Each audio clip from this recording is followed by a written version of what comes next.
Hello everyone, मैं कुशल शर्मा। आप देख रहे हैं मेरा यूट्यूब चैनल कुशल क्लासेस। आज हम 9th क्लास के 4th चैप्टर जो कि linear equation in two variable है उसकी फर्स्ट एक्सरसाइज को करने वाले हैं। हम इसकी इंट्रोडक्शन की जो वीडियो है वो ऑलरेडी बना चुके हैं। अगर आपने वो वीडियो नहीं देखी, उसका इंट्रोडक्शन नहीं किया है, तो उसका लिंक मैं डिस्क्रिप्शन बॉक्स में डाल दूंगा। और मेरा सजेशन रहेगा कि एक्सरसाइज शुरू करने से पहले आप उस इंट्रोडक्शन को जरूर देखें। मेरी गारंटी है कि आपको एक्सरसाइज करने में बिल्कुल भी प्रॉब्लम नहीं आएगी। तो चलिए एक्सरसाइज स्टार्ट करते हैं। तो चलिए देखिए, फर्स्ट एक्सरसाइज जो है 4th चैप्टर की वो स्टार्ट करते हैं। लास्ट इंट्रोडक्शन में हमने जो किया था वो सभी इसमें कवर होने वाला है। तो देखिए फर्स्ट क्वेश्चन क्या है, the cost of a notebook is twice the cost of pen. कि एक पेन की जो कॉस्ट है उसके दुगनी कॉस्ट है किसकी, नोटबुक की। ठीक है, सो हमें एक लीनियर इक्वेशन जो है वो लिखनी है इन टू वेरिएबल में टू रिप्रेजेंट दिस सिचुएशन। और यहाँ पर हमें कुछ कंडीशन भी दी गई है कि take the cost of notebook as x rupees and the cost of pen as a y rupees. तो हम उसी के अकॉर्डिंगली इनको यहाँ पर लेट कर लेते हैं। देखिए, late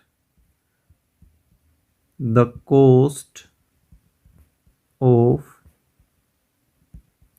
notebook is rupees X and the cost of pen as rupees Y। Okay, अब फर्स्ट जो सिचुएशन थी उसको देखिए दोबारा समझते हैं। उसको स्टेटमेंट को ही नोट आउट कर लेते हैं। क्या है, the cost of notebook is twice the cost of pen. ठीक है, तो देखिए स्टेटमेंट से कैसे आप बड़े आसानी से एक एक्सप्रेशन तैयार कर सकते हैं उसका तरीका बताता हूँ। तो इन्होंने सबसे पहले क्या लिखा हुआ है, कॉस्ट ऑफ नोटबुक। आप भी लिख लीजिए, देखिए कॉस्ट ऑफ नोटबुक। फिर देखिए क्या लिखा गया है यहाँ पर, कॉस्ट ऑफ नोटबुक के बाद है इज, है ना। तो ये जो is, am, are, was, were, will, shall, ये कोई भी वर्ड आता है तो उसकी जगह आप क्या लिख सकते हैं, इक्वल का साइन। ठीक है, फिर क्या लिखा गया उसके बाद, twice. Twice means two time, कि दो मल्टीप्लाई हो रहा है किसी में। किसका ट्वाइस है, the cost of pen, pen की कॉस्ट। तो अब यहाँ पर हम क्या लिख देते हैं, कॉस्ट ऑफ पेन। तो देखिए अब इसी के अकॉर्डिंगली हमने कॉस्ट ऑफ नोटबुक को क्या माना हुआ है, x, इक्वल का साइन है ही, then 2 multiply cost of pen, pen की कॉस्ट को क्या माना हुआ है, y। तो देखिए हमारी बन गई ना दो वेरिएबल में एक लीनियर इक्वेशन। अब हम 2y को लेफ्ट साइड में शिफ्ट करें तो क्या बन जाएगी, x minus 2y is equal to 0। तो ये देखिए ये बन गई अपनी रिक्वायर्ड एक्सप्रेशन। इसमें यही बोला गया था ना, right the linear equation in two variable. तो ये देखिए ये अपनी वो required linear equation in two variable तैयार हो गई है। ठीक है, सेकंड क्वेश्चन देखिए, एक्सप्रेस द फॉलोइंग। फॉलोइंग हमें कुछ लीनियर इक्वेशंस दी गई हैं। फॉलोइंग लीनियर इक्वेशंस को हमें एक्सप्रेस करना है किसमें, in the form ax plus b y plus c is equal to 0। यानी कि कहने का ये मतलब है कि भाई जितना भी मटेरियल है सब कुछ एक तरफ शिफ्ट कर लेना है अगर कुछ राइट में है तो। ठीक है, and indicate the values of a, b and c in each case. चलिए देखिए फर्स्ट एक्सप्रेशन से स्टार्ट करते हैं। क्या है भाई, सेकंड क्वेश्चन फर्स्ट पार्ट। पहले हम एक्सप्रेस कर देते हैं भाई गिवन इक्वेशन क्या है। ये है हमारे पास 2x plus 3y is equal to 9.35 bar. 9.35 bar. Bar का मीनिंग क्या है पता है ना आपको, कि भाई अगर हम बार हटाते हैं दैट मीन्स कि 5 रिपीट करेगा, क्योंकि सिर्फ 5 के ऊपर जो है वो बार था, है ना। तो वापस से ऐसे ही लगा देते हैं। अब इन्होंने क्या बोला था कि सबसे पहले आपको इसको कन्वर्ट करना है, एक्सप्रेस करना है किस फॉर्म में, ax plus b y plus c is equal to 0।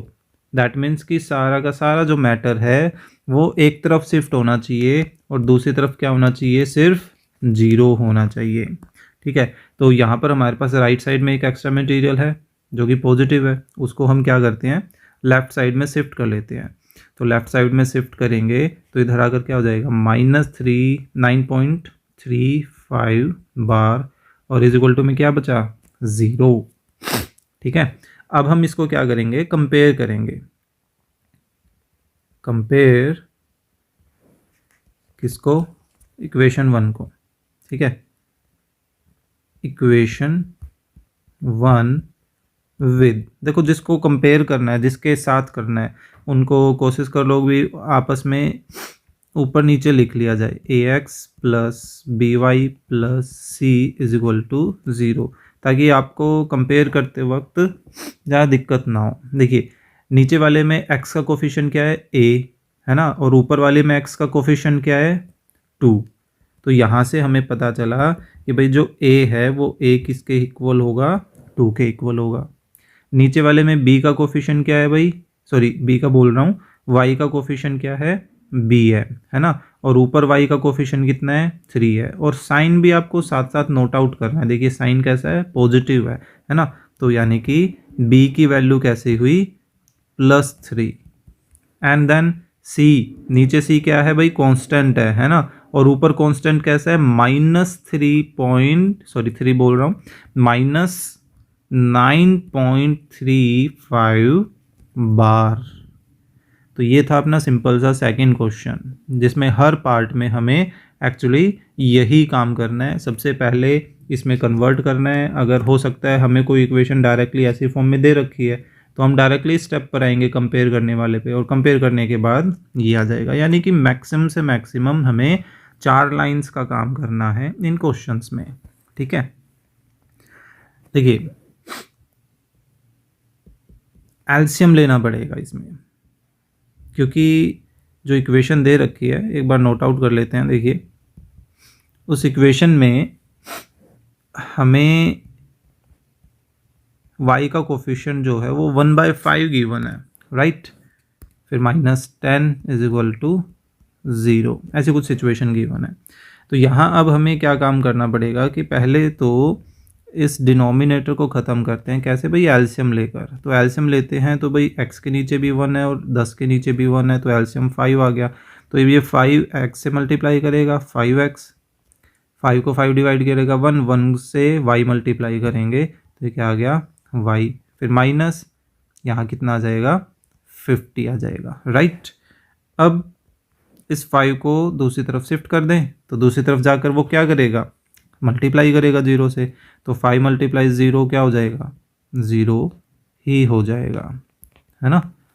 तो ये बन गई अपनी इक्वेशन, रिक्वायर्ड इक्वेशन। बस इस एलसीएम की वजह से एक एक्स्ट्रा जो लाइन है वो तैयार हो गई। अब हमें वही कंपेयरिंग का काम करना है कि कंपेयर इक्वेशन 1 विद, किससे कंपेयर करें, ax plus b y plus c is equal to 0 से। तो ऑब्वियस सी बात है, अब देखिए आप बड़े आराम से यहाँ से a की वैल्यू देख के बता सकते हैं भाई a x का कोफिशिएंट है तो ऊपर x का कोफिशिएंट 5 है ना, तो a की वैल्यू कितनी आ गई, 5 आ गई। नीचे b y का कोफिशिएंट है और ऊपर y का कोफिशिएंट कुछ नज़र नहीं आ रहा, सिर्फ माइनस नज़र आ रहा है। तो किसी के कुछ मल्टीपल में नहीं होने का मतलब है उसके मल्टीपल में 1 मल्टीप्लाई होना, है ना। आप y को 1 × y लिख सकते हो, क्योंकि 1 को किसी भी मल्टीप्लाई करोगे कोई फ़र्क नहीं पड़ेगा, है ना। तो माइनस के साथ साथ 1 भी, अकेला माइनस तो लिख नहीं सकते, 1। तो b की वैल्यू क्या हो गई, -1, और c क्या है भाई, -50 के इक्वल है। क्लियर है। तो ये था आपका सेकंड का सेकंड पार्ट। चलिए थर्ड पार्ट ट्राई करते हैं। अब थोड़ा सा फास्ट वे में करने की कोशिश करेंगे। अब मेन पार्ट लिखते हैं। देखिए -2x + 3y is equal to 6 है, राइट। सो सबसे पहले हम इसको शिफ्ट कर लें, किसको, 2x प्लस 3y, 6 को इधर शिफ्ट किया तो माइनस का 6 हो जाएगा। अब देखिए इसको ax plus by plus c से कंपेयर करें तो a किसके इक्वल आ गया भाई, -2 के इक्वल आ गया। b किसके इक्वल आ रहा है, 3 के, और c किसके इक्वल आ रहा है, -6 के। तो देखो सिंपल सा ये था।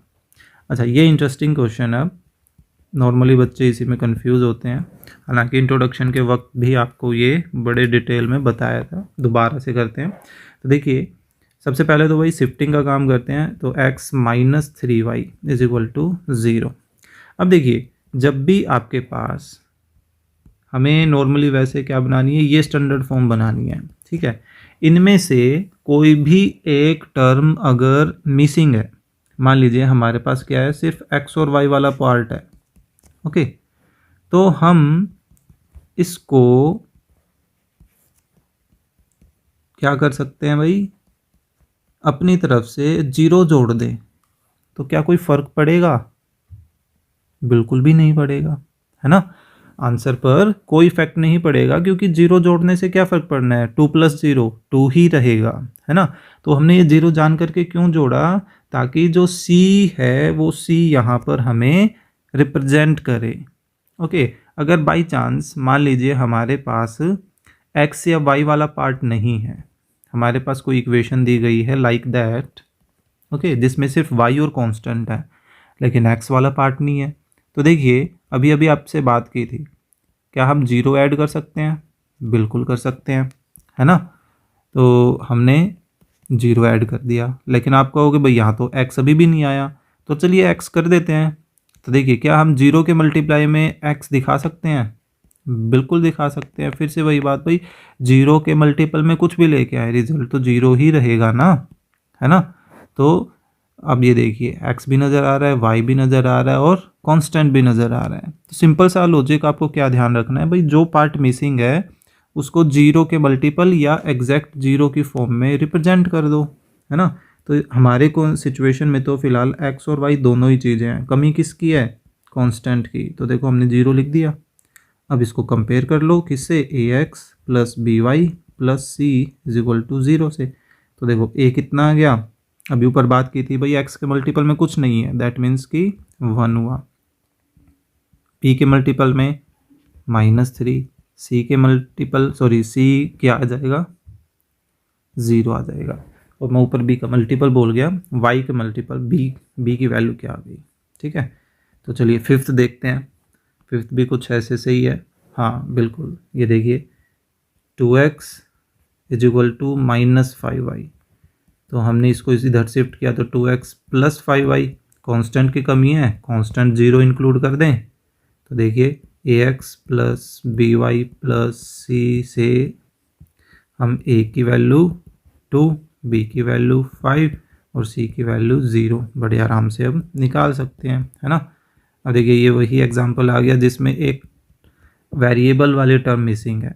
तो हमने क्या किया, y वेरिएबल वाला पार्ट मिसिंग था, तो 0 × y शो कर सकते हैं, बिल्कुल कर सकते हैं, है ना। तो देखिए अब इसको कंपेयर कर लो, तो ये a की वैल्यू कितनी आ गई 3, b की वैल्यू कितनी आ गई 0 क्योंकि था ही नहीं वो, और c की वैल्यू कितनी आ गई 2 आ गई। In the same way next part है, ओके ये नहीं था, सॉरी, क्या है y - 2 = 0। तो x वाला पार्ट मिसिंग है, तो हम क्या कर सकते हैं 0 × x प्लस y - 2 = 0, है ना।